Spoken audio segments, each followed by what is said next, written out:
Is it possible to work in devolution, for example, and then be apolitical?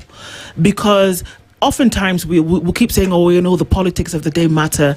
Can I be bold enough to say that it shouldn't? Of course. That there is a constitution, it's in black and white, what says needs to be done. There are budgets, there are laws that are made. Why do we always want to spice or pepper the function with politics?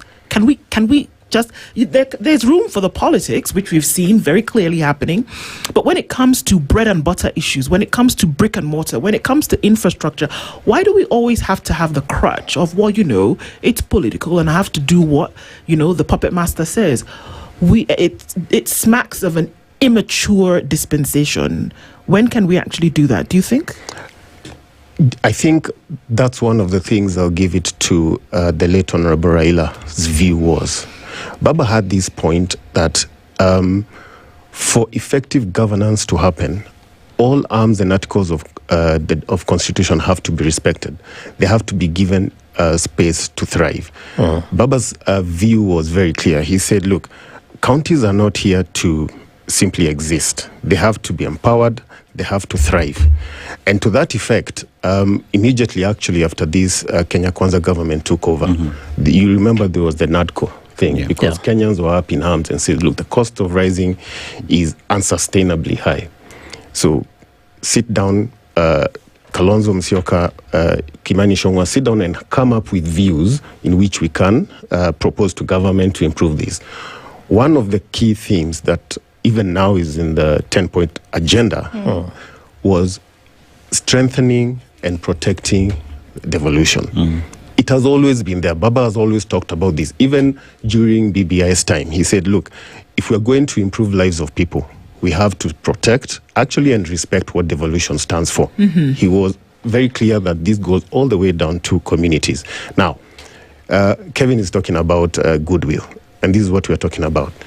Today, the good friends at Parliament are in Naivasha sitting down to discuss ways to improve Kenyans' lives. Okay? In that, one of the things to discuss there was devolution, because it was in the 10-point agenda. Granted, the broad-based government takes a different view of things. It's like, okay, we're going to look at more political. But if they are keen, devolution should be one of the things they look at.